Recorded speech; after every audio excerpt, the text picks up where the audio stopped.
Hello, and welcome to the HRPP's Kuali Protocols training presentation. My name is Brian Stage. Today, I'll be explaining Kuali Protocols, the new software used by the IU HRPP to receive and manage study submissions. We will be covering some basic information about Kuali Protocols, how to create and submit studies, how you will receive and respond to pre-review comments, and how to access your study documentation. We will also highlight some new features and other major differences between Kuali protocols and the previous submission system, KCIRB. So what is Kuali protocols? Kuali protocols, which you may hear referred to simply as KP, is a cloud-based system for submitting studies for approval by the IRB or HRPP. KP completely replaces the previous system, KCIRB. Compared to KCIRB, KP has a more modern and intuitive user interface and improves on the pre-review, review, and communication processes. It also includes major behind-the-scenes improvements in logic that have allowed us to eliminate confusion and redundancy in the information we need to collect in the submission form. To start, you will access KP through your 1.IU apps page. If it is not already visible, you can find it by searching for IRB in the search box. When you log into KP, the first thing you will see will be your personal protocol management page. This page will, by default, show all studies that you have access to. If you work with a large number of studies, you can use the search feature to narrow down what is shown. When you type in the search box, it will automatically search the study title and reduce the list to studies that match. It will also search for the study number, but will only include exact matches.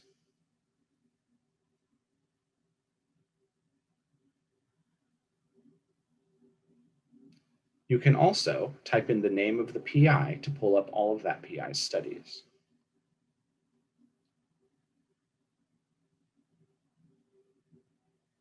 If you need to search other fields, you can do so by using the advanced filters.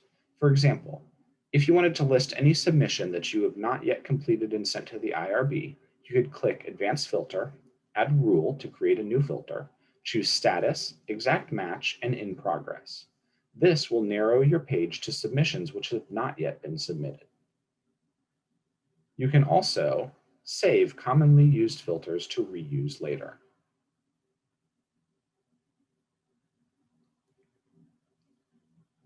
They will appear under the Saved Filters dropdown.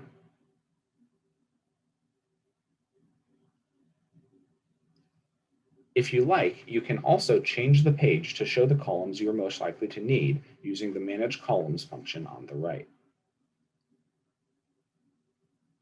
Once you have found the study you're looking for, click on the study title to access it. I believe that the best way to go through showing you how KP works is just to start by creating a new study and looking at the new features of KP as they occur. To create a new protocol, simply click the New Protocol button in the top right part of the screen, then IRB. This will prompt you to enter the PI and title of the study. In the PI field, you will search for the name of the PI. The easiest way to do this is to use the PI's IU username. You can search for their name if necessary, but as you can see, this is not the best way to get results. The next question is about the PI's lead unit. This is also a search box, and it may not be immediately clear what the correct unit name is. In the example in the video, you can see that I try to enter the unit as Human Subjects Office, but that is not available. So I have to use the Office of the Vice President for Research instead. Once you find the correct unit, the next step is to enter the title of the study and select Next on the right. The next screen will ask you to enter your protocol type or level of review. This is where you indicate whether your study is exempt, expedited, full board, or whether another type of review is required. Like in KCIRB, we do expect you to determine this initially yourself. If you need assistance, KP has given us the ability to add hyperlinks to help documents directly in the text of the question. In this case, clicking on the link will take you to our protocol decision tree, where you can use to make a preliminary decision about what type of study you are submitting. Once you have entered your protocol type, clicking Next will take you to the full KP form for your submission. Note that for this presentation, I will be using the expedited full board form to show various features of the program. However, there are no major differences in the way the other forms work. Navigation within a study in KP is much easier than it was in KCIRB. Rather than multiple tabs and questionnaires, KP uses a single form organized into sections. You can scroll continuously through the form, or you can use the navigation bar on the left to jump between specific sections. A section with a green check mark indicates that that section of the form is complete. Directly above the form, another navigation bar allows you to access additional information about your study, such as the activity log or permissions tab. To the right of the form is the Actions panel. This is where you would take actions such as submitting or withdrawing your study, creating amendments or renewals, or printing. For each of the three navigation panels, the specific options will change based on the study status and requirements. But in general, just remember that you use the left panel to navigate within the form, the top panel to navigate between the form and other pages of the study, and the right panel to take actions on the study. The back button at the top left will always return you to the search page. The first part of the form is the personnel list. You can see here that it is automatically populated with both the PI and the person who created the study. However, I do need to enter some additional information. So I'm going to click the edit icon next to the PI's name, which brings up this info pop-up. I'll need to make sure her department is listed correctly, choose whether or not she is an IU affiliate, and whether she needs full access to the protocol so that she can make changes or read-only access. In addition, for the PI of a new study only, I will need to attach a CV. This is a new requirement for all new research that is not exempt or non-human subjects research. To attach the CV, I go to the attachments list, select to add an attachment, and drag and drop the document into the pop-up. I will also need to name the attachment and select that it is a CV from the drop-down list. There's also a field for additional information if necessary. I hit Done to save the attachment, then Done again to indicate that I am finished editing the PI. To add additional researchers to the study, click Add Line to the top right and repeat the process. Remember that searching for someone by their IU ID is the easiest way to add them.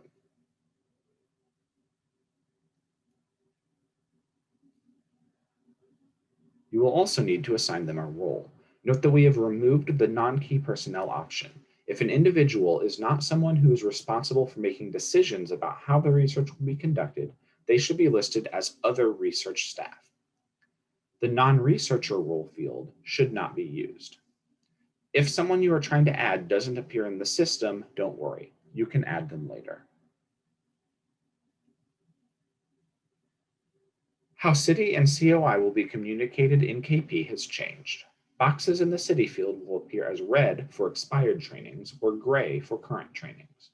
As long as there is one gray box, the IRB can approve the person to be on the study. Please note that the HRPP reviewers will not be checking city training for individuals listed as other research staff.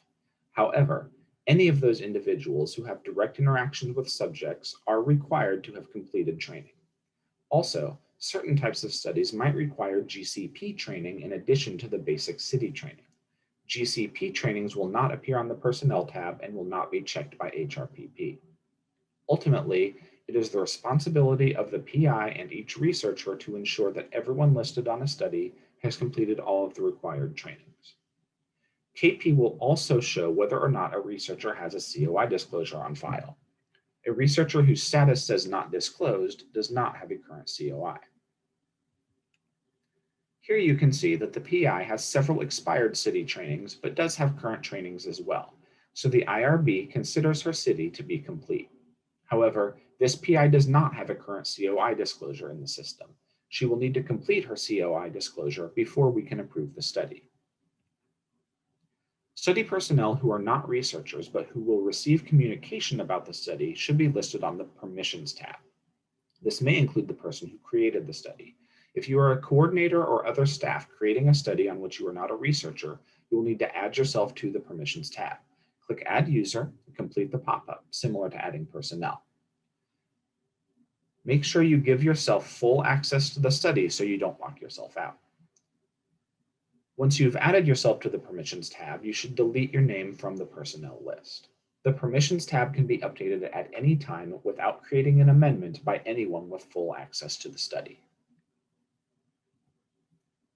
To summarize the Personnel and Permissions sections, all research personnel will appear on the Personnel table, while coordinators or staff who need access to the study but are not researchers will be listed under Permissions. If you are creating a study in KP but you are not a researcher, you will need to first add yourself under the Permissions tab, then delete yourself from the Personnel table. Make sure you add yourself to Permissions first, and don't forget to give yourself full access so you don't get locked out. All PIs will need to have a CV attached to their entry in the table. This is a requirement for all new studies other than exempt or non-human subjects research. There is a follow-up question asking if anyone needs to be added who is not in the system. This would be for researchers who may not have IU IDs or are not IU affiliates. Now I'd like to discuss the form itself. The form is still a smart form and will change as you go along depending on the responses you give. All of the content is in a single page with sections you can navigate by a panel on the left side of the screen. The form is saved often. There is no separate save button, and your work will not be lost if you close the browser. So what does completing the form look like? You can see here that as I answer certain questions, required follow-up questions immediately appear. Sometimes it will add a new question immediately following the one you just answered. Other times, the follow-ups may appear in an entirely different section. You can use the Jump To panel on the left to quickly identify whether a section is complete. Scrolling through the form will show each section, or you can click on the section name to jump directly to it. One section I would like to highlight is Research Basics. In this section, we have a number of shortcut questions that allow KP to determine whether entire sections of the form are necessary or whether they can be skipped. For example, if your study involves children, we can populate that portion of the questionnaire and collect that information. One noticeable change from KCIRB is how the funding table works. In this question, you will select whether you have federal funding, industry funding, funding from another source, such as a nonprofit or foundation, or no external funding. If you're receiving funds from your department or unit, you would select no external funding. If you do have an external funding source, it will prompt a table to appear. To fill out the table, just select Add Info and type in a brief description of the funding source. Additional sources can be added by clicking Add Line at the top right of the table.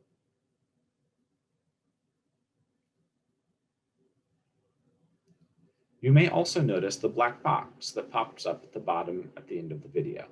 This indicates that the submission has been saved. You will see it frequently as you make changes to the form. There's no longer a separate page for adding notes and attachments. Sometimes the form will request that you attach documents immediately in response to specific relevant answers. For example, here we can see that if you indicate that your study requires a radiation safety review, it will immediately ask for the approval documentation. Other documents, such as protocol documents, consent forms, and recruitment materials, should be attached in the attachments table located at the end of the form. This works in the same way as the personnel attachments demonstrated earlier. Click Add or Add Line, select the document to be attached, enter a name and document type, and click Done. All documents should be attached in the main section of the form. Do not use the Admin Notes and Files option in the Actions panel. That is for use by IRB administrative personnel only, and notes or documents attached there are not part of the approved protocol. You might get to the end of the form and think to yourself, wait, it never asked me to talk about this. If you've been using KCIRB for a long time, the flow of the KP form may feel very different. There are a number of questions that are being asked in a completely different way in order to more accurately get the information that we need to ensure compliance with the regulatory requirements. We also took significant steps to remove redundancy. For example, if you already have a protocol document, we don't need to ask you what your study procedures are. That information should be in the protocol. We've also managed to avoid many situations where you are asked to answer the same question multiple times. If you ever had to request multiple waivers of consent or authorization, for example, you probably understand what I'm talking about. If you feel like you're missing something, that's fine. We're not going to approve a study that we don't have enough information about. As long as you fully answer the questions, you're okay to submit the study. So now you have a study that's been approved. Let's talk about creating amendments and renewals, closing studies, and reporting events. Creating an amend, renew, or close your study, use the appropriate action item in the action panel to the right of the form. When you create an amendment, it will prompt you to choose the sections you want to unlock for editing. Don't worry too much about this, as you can easily change this if needed. The new amendment questionnaire is now simply a few questions that appear at the top of the form. One of those questions will ask for the amendment number. KP will not give you a separate amendment number, the A001, A002, and so on that was attached when you created an amendment in KCIRB. You will need to provide that number based on your own records. The system does support multiple concurrent amendments, but the process is a bit outside the scope of this presentation, so feel free to contact us if you think you will need to use that feature. Again, I create an amendment by clicking Amend in the panel on the right side of the form. In this case, I need to add children as a population for my study. First, I'll select that I'm updating the Research Basics section. I will also probably need to amend my consent process, so I'll select that as well. Then I click Done.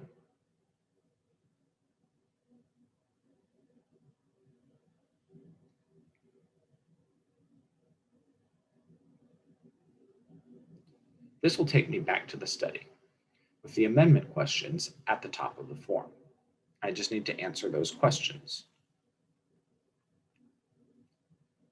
You can see that the Research Basics section has a green lightning bolt indicating that it is able to be amended. So I'll go to that section and add children as a participant type. Then I'll submit. And look, there's an error. It turns out there are other changes I need to make when I add children. Fortunately, the big red boxes make it very easy to identify where those changes need to be made. You can also see that the green check mark disappears when a section is no longer considered complete.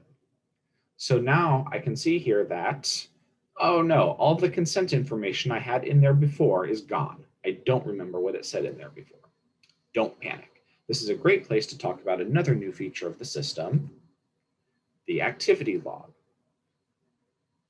The activity log documents the history of the study, including all actions, notifications, and correspondence sent.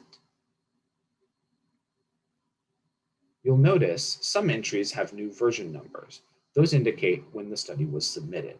We'll get into some other things you might use the activity log for later, but for now, just keep in mind that you can always use it to print older versions of the study so you can see what was in there before. One thing to note is that the activity log lists submissions chronologically rather than in reverse. This means that the most recent submission will be at the bottom of the log. Once you are finished making all your amendments, you submit the amendment using the Submit action.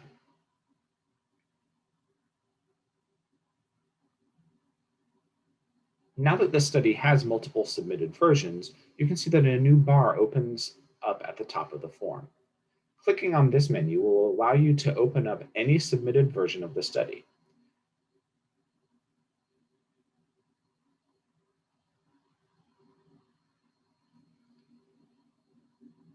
In addition, you can now check the Compare box to show a comparison between any two submitted versions of the study.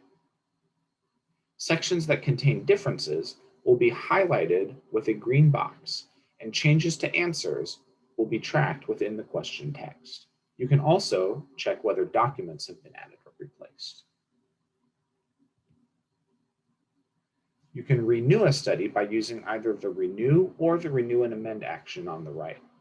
If your renewal includes an amendment, you'll be prompted to unlock the sections of the form you need to edit.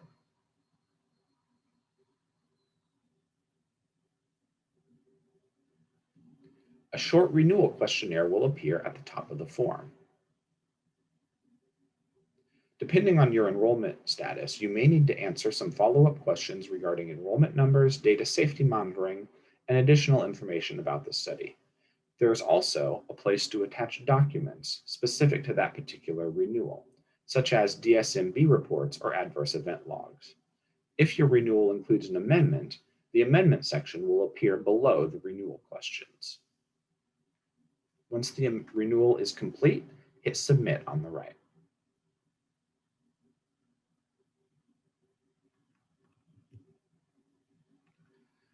Reporting an event is slightly different from other types of submissions. Reportable events have their own button in the bar above the form.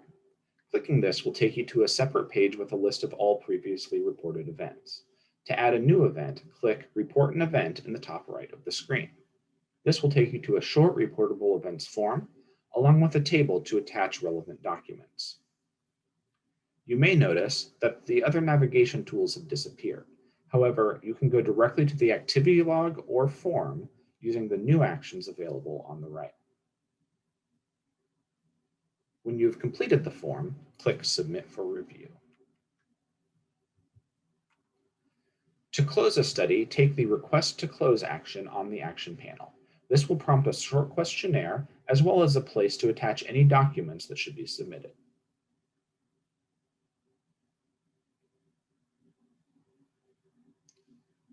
Such documents might include a closeout letter from a sponsor or a final DSMB report. Once this is complete, click Submit.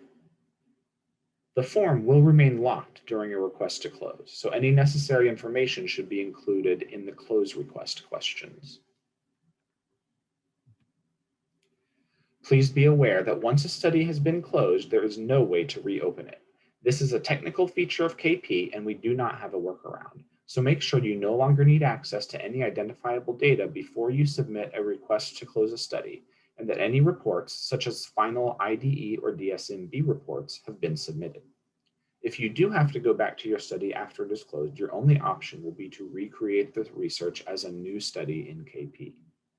We have requested the ability to reopen a closed study as an enhancement from Kuali, and we hope to have that at a later date.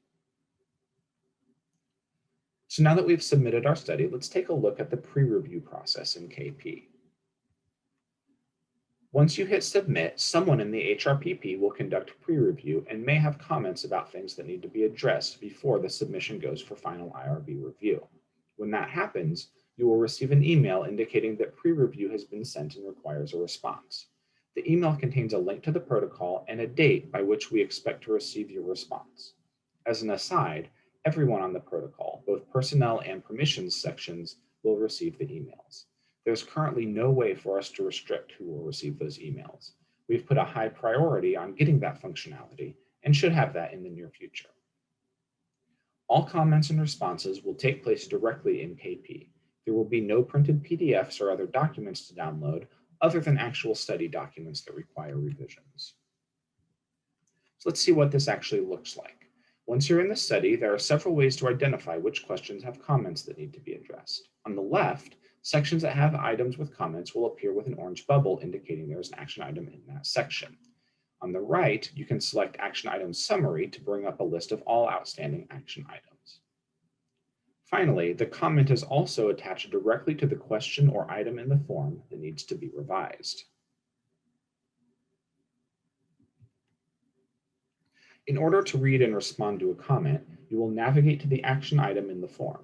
You can respond by making the requested change to the relevant item in the form or by clicking on Action Items.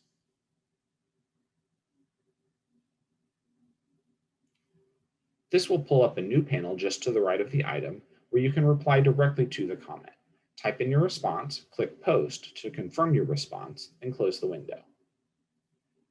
When you've responded to all action items, hit Resubmit in the toolbar on the right. This will notify the screener that you are ready for them to see the changes.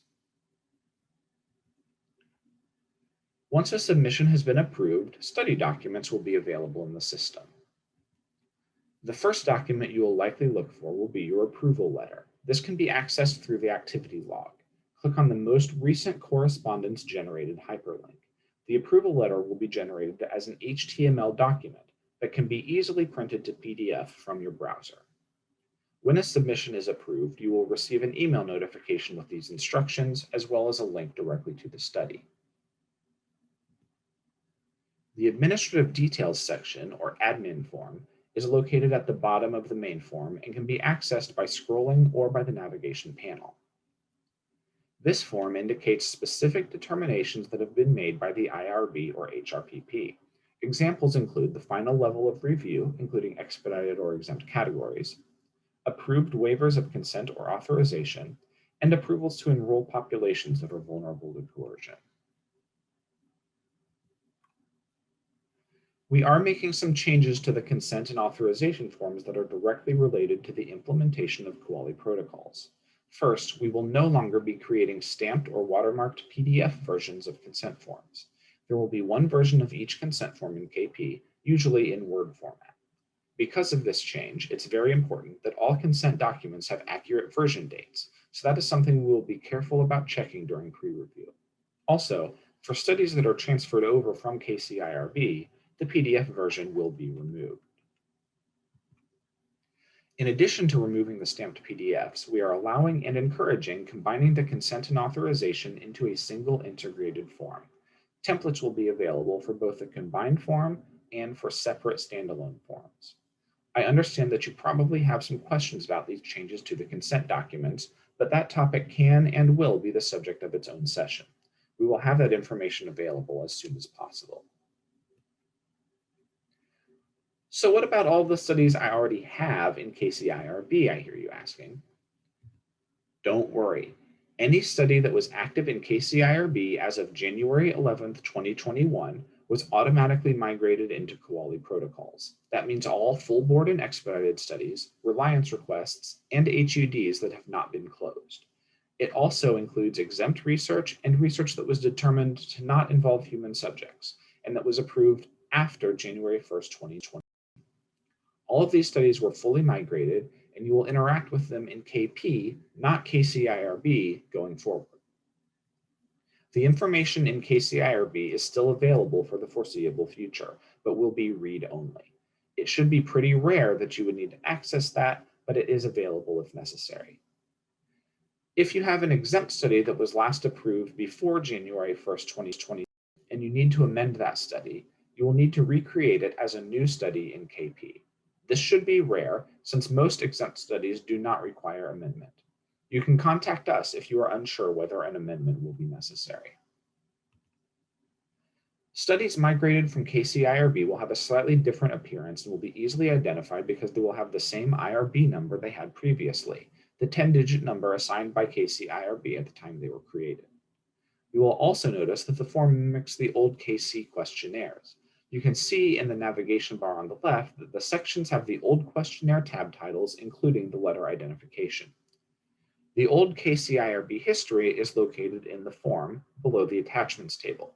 This information was imported into the form rather than the activity log. Therefore, regardless of how many actions you've taken on a study in the past, the version imported into KP will always be version 1. In addition, this history does not include previous submission-specific documents or correspondence. If you need to access those, you will do so through KCIRB.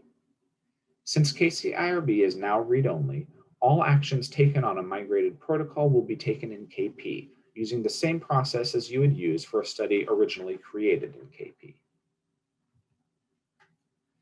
The first time you make a submission on a study that was copied from KCIRB, you will need to do two things. First, make sure that everyone listed in the Personnel and Permissions sections are shown correctly. They are in the right section and have the correct researcher and access rules assigned. Second, you will remove the stamped PDF version of any consent document from the attachments table. Thank you for watching this training video. If you have questions or need further assistance with Kuali protocols, please contact the HRPP at irb@iu.edu or by phone at the numbers listed.